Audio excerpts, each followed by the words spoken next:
when President Nixon fired just a fraction of these numbers. It was called the Saturday Night Massacre. And it led to his resignation. In comparison, I can't help but note that what President Trump is doing is not a Saturday Night Massacre. It was a January massacre. And as astonished as I am at what President Trump is trying to do, I'm equally astonished at Senate Republicans who are standing by and watching it happen, letting it happen, letting it unfold as if you have no choice, as if you have no power.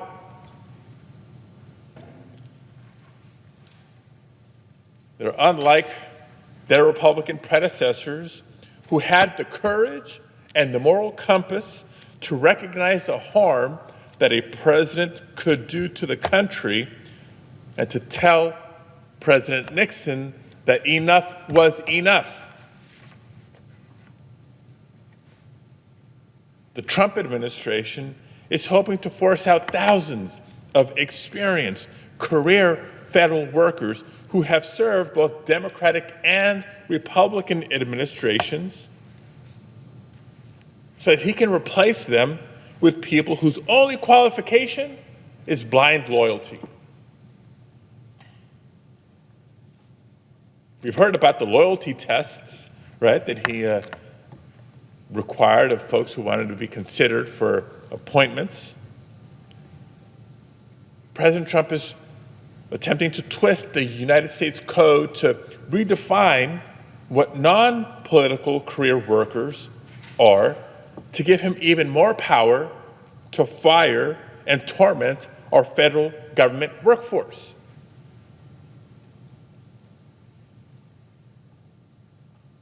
One of the ways he's initiated this effort is by trying to offer a buyout or a severance to nearly all federal workers, hoping that non-loyalists would choose to leave rather than stay and be tormented.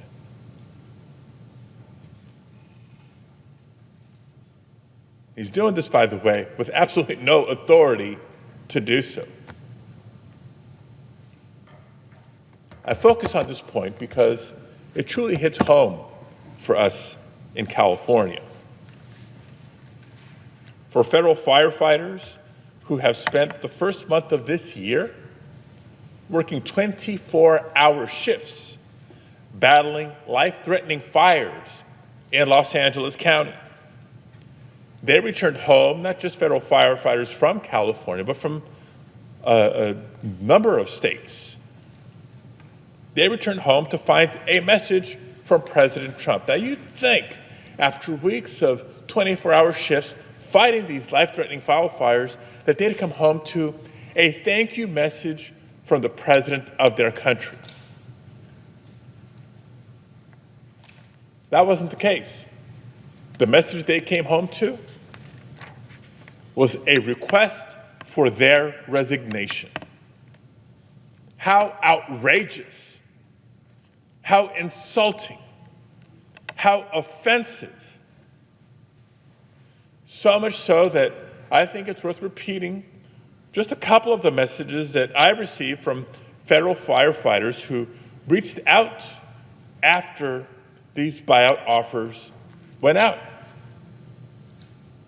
The first, and I quote, "It's hard to put into words just how disrespectful this feels to any civil servant, but especially to someone who's given so much, sacrificing precious time away from family, risking everything for the greater good."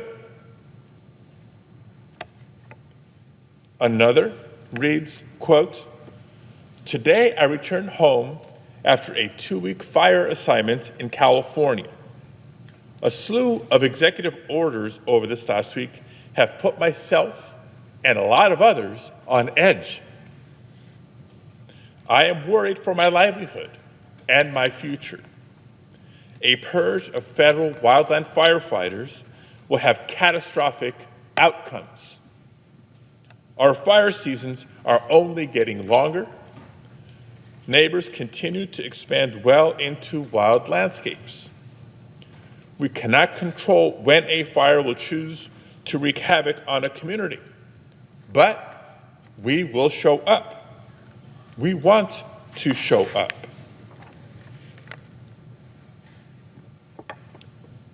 Can't help but see it the way they see it. This is a slap in the face to federal firefighters.